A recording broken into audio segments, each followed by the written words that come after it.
Hey folks, good evening. Today we're going to talk about a very different topic, something that I want to cover for a long time, but yeah, I took some time to prepare myself for it. I've done some notes as well, which I'll refer as we get going. So today it's about sexless marriages, right? And some data around that. What are the possible reasons and why people withhold in cases like man versus woman, and what are the options for people. I'm not going to give any solutions because I'm not a doctor, but I'm just going to look at some data and uh, related conditions around it. Okay, here we go. Now, the first thing to define here is, what do we mean by a sexless marriage? So it is defined as, let's say, anything lesser than or equal to 10 sexual intercourses per year. So anything less than 10, or roughly let's say less than one per month, is considered a sexless marriage. Now, world over, I was looking at a lot of statistics. Apparently, the rate of sexless marriages are increasing, by the way.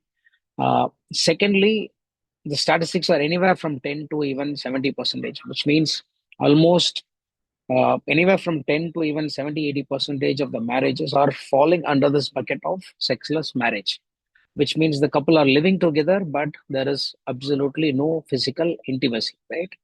Because there are multiple reasons for it, but this is the situation. Now, a lot of times, uh, a man has, in general, right? Men have higher libido. There is nothing to be ashamed of. The reason is, a man always, that is one of the reasons you always find, a man being a little horny. And we also see that, he's a little more desperate and he initiates all the time, right? Men have 20 times more testosterone than women. And obviously, he has this strong physiological and biological need to have sex. So there's obviously way, way, way more than what a woman will experience, a typical average woman, I would say, right? And which is why I think women generally find it very difficult. In fact, they just cannot fathom how can a man need sex so much, right? And in fact, there's a research that was done. I was watching some YouTube links as well before this podcast. uh, while sex seems to be, in the top two, three priority list for a man. In fact, a man apparently thinks about 20 times a day about sex, whereas a woman thinks about sex maybe a few times a week or even a month. And in terms of priority, as I said, it's in the top bucket. Um, Whereas for the women, it came around 14th, much after even gardening, right? So obviously, we are just different human beings. So there's nothing to be ashamed of, particularly if you're a man. Don't feel ashamed that if your libido is high and you're wanting more sex, there's nothing to feel weird about it, right? No matter what your wife says or what other people tell about it. Just like women are a little emotional, they like more of emotional intimacy. Physical intimacy is the reason, is how a typical man even feels wanted, desired, and loved. That's just the way we are programmed, which is why we seek physical intimacy and then you seek emotional intimacy. That's the difference. Now, let's look at some more typical narratives that happens in a marriage, and how men are even getting vilified, and why women even withhold sex or even use it as a tool to manipulate the man or punish a man, right? I remember once, this was more than, I think, 3, 4 years ago, when I was talking to a few women in Shantiniketan, like late 30s to 40s. And, we had a general chat around marriage, relationships, and sex. And so I asked these women, I think there are four or five of them, I think they were sitting and talking. Um, and I asked them, like, what do you think a man, or let's say your husband, needs most from you in a marriage or in general in your relationship? You would be surprised that almost all of them, in fact, I think three of them, they said sex. The number one thing my husband wants is sex. And the other woman, the fourth woman, she said love, right? And I told them that's not true. The number one thing a man expects out of a woman is actually respect. Then comes sex and other parts, right? Because when you have respect, sex follows, because the women don't sleep with a man they don't respect. That's a fact. They don't have to necessarily like you, but they have to respect you for to sleep with you or have sex with you. That is how it works. Anyway, but else, in the context of marriage, it's slightly a different take. We can go on it now. I just mentioned very clearly that a man feels loved through physical intimacy, touch. I mean, it doesn't necessarily is a climatic ending of a release, for example. But in any case, if a one woman plays enough part to make sure the man is sexually satisfied in some form, it can be any form of ejaculation. The man is going to feel loved and wanted and desired by you. The A lot of times men complain that, oh, my wife refuses. I mean, generally you would have seen the YouTube and Instagram stories or reels where there is a joke that, oh, a man is always ready, and the woman gives 150 different reasons for not having sex. But that's the truth, right? Women generally do that with the man with whom she doesn't want to have sex. With the man that she wants to have sex, she will not give all those reasons, and she will accommodate. That is how they operate. Now, that's just the nature, and eventually men get a little tired of initiating, and but they just cannot stop themselves because it's just a biological urge for them that they cannot stop. In fact, there was a why is this happening, right? Of course, there is a difference in terms of expectations of the man and the woman, because the man has higher libido and he has more expectations of the number of sexual sessions he wants to have in a week. And typically, the recommended one is like 1 to 2 per week is the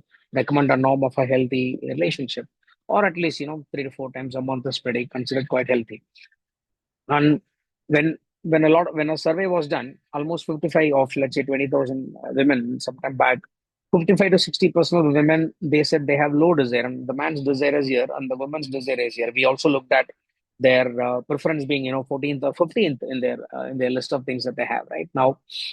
This being the case, there is a great dichotomy, right? The interests are not aligned, or the priorities are just not aligned, because the man wants it and the woman just doesn't want to do it. And in some cases, it's just the women's lower libido that comes into fact. In other cases, in some cases where I've even spoken to a lot of my friends who are obviously in 40s, and I've heard this from a lot of them. In some cases, the woman literally punishes him. She doesn't like him for some reason, or she's tired, or she started disliking him for some reason, and she withholds sex as a form of punitive measure or a punishment for the man, that you don't deserve me. That is how it runs. And the man gets tired of asking, and he just doesn't get the real answer of why she doesn't want to have sex. So that's when this 140 to 150 different reasons come up. Now, typical argument is that no, women are really tired because they go to work, they come back, they have things to do at home. Yes, valid point. That is completely understood, because you man doesn't care, right? For a man to have sex, it's more like a you know uh, temporary satisfaction. He just feels good, and it doesn't matter how he feels. It has no bearing on how tired he is, or how angry or frustrated. Any mood he is ready to start and getting into the action. Whereas there's like hundreds of different conditions have to be satisfied for the women to start having sex with a man. But what women also have to understand is that you're punishing a man for no fault of his biology.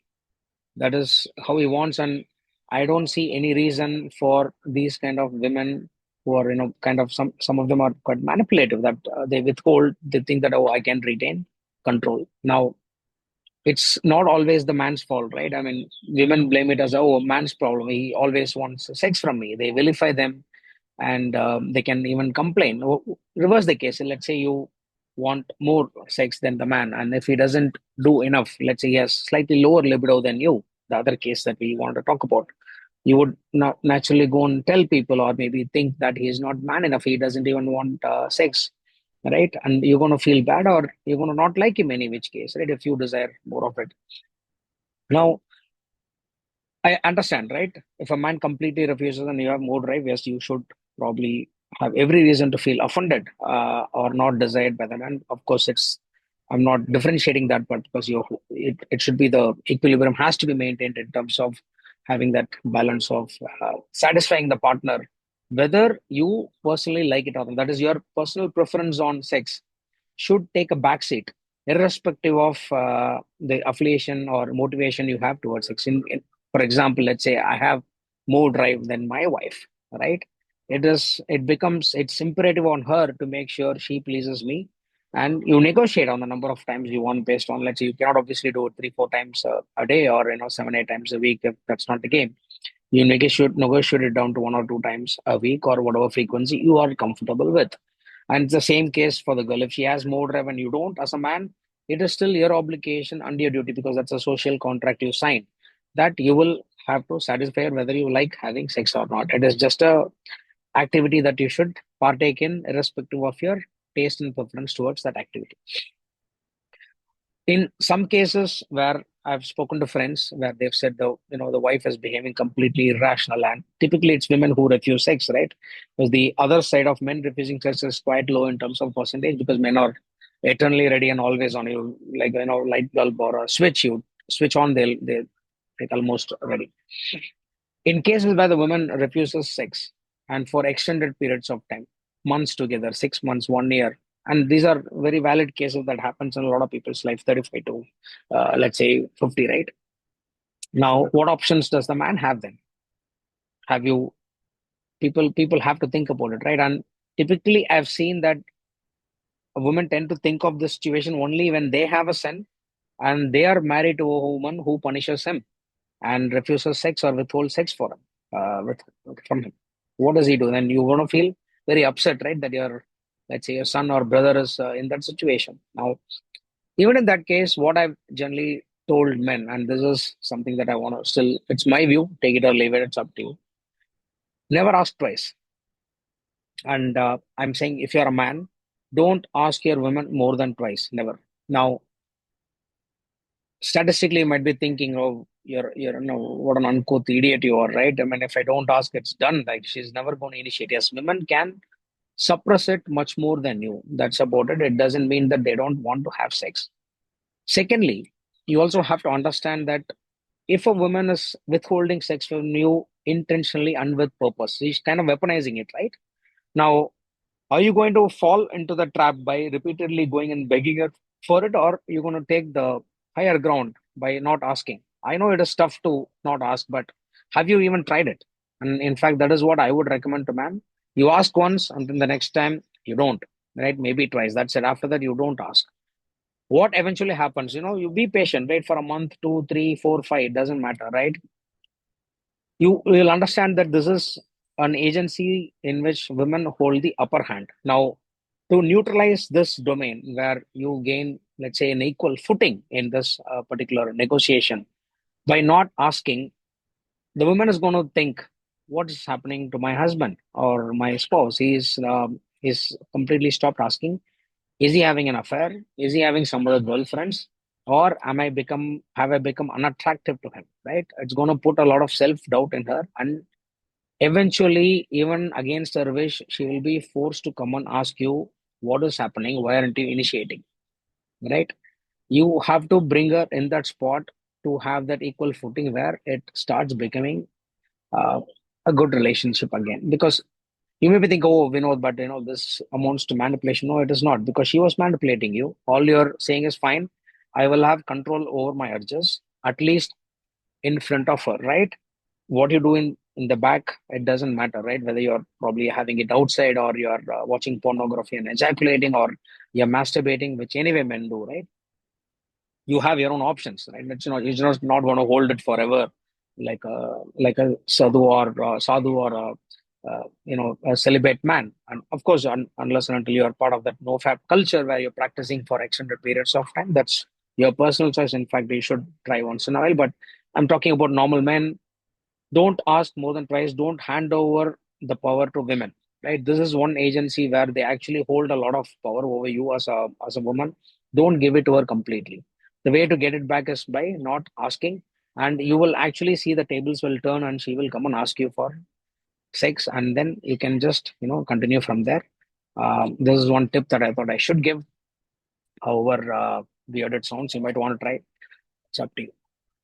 Now, secondly, uh, from a woman's perspective, yes, if your husband completely refuses, and I've actually read such cases on YouTube and videos, and even on Reddit and multiple forums where the man is unable to perform because of, let's say, medical condition or physical conditions, right? Maybe he stopped having erections, he's become too obese or whatever, like multiple reasons, right? And for these men have these issues. Now, it's of course these things require medical help, right? So a man should obviously go and take medical help. But if a man is physically fit and if he still refuses sex, I think a woman, I don't necessarily have to say, but you're free to take your own choice. It's up to you, right? I can't really say what you need to do.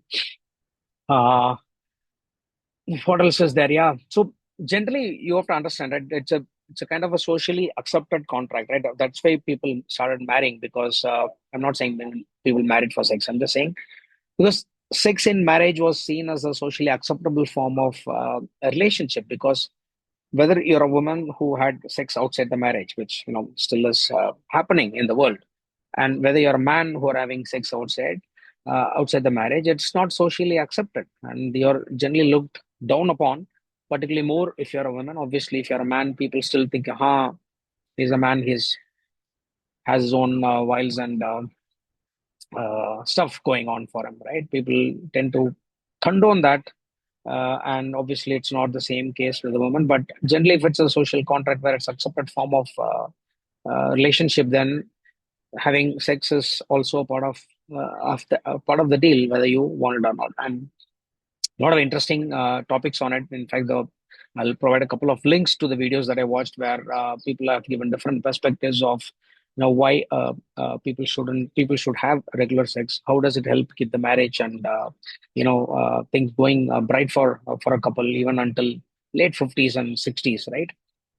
And the reality of sexless marriages in India. There's another conversation that I went by Dr. Vijay. I think Govinda, I just watched one. He in fact says, you should be scheduling it almost in the calendar, like, at least once or twice a week. And unless and of course you both have similar clear expectations that, oh, I'm okay with medium libido or, medium frequency, high frequency, whatever it is, it should be a negotiation clearly agreed upon, because the differences will start creeping in once one of you have a much, much higher libido and the other one has much lower. But that's when the problem starts coming in. Otherwise, you will typically not have any problem. Eventually, what I'm saying is, irrespective of your personal preference, again, it's the duty of both husband and the wife to perform their side of the bargain, and that's what keeps the marriages going. Because a sexless marriage is utterly devastating for the man; he just doesn't feel loved. And for women, it could be a different feel. I cannot talk on how women are going to feel. I'm not a woman, but even I know it's not going to be a great life even for women who have sexless marriages. But obviously, in the context of the world, men seem to be at the wrong side of the bargain. Unfortunately, in this case, and I think hopefully things will change over time. That's all I have for this for the topic today. If you have any comments, do drop it, or if you have any friends who are in this situation, feel free to share it with them. I'll see you in a couple of days with a topic with my sister on oral hygiene. She's a dentist. Stay tuned. Cheers.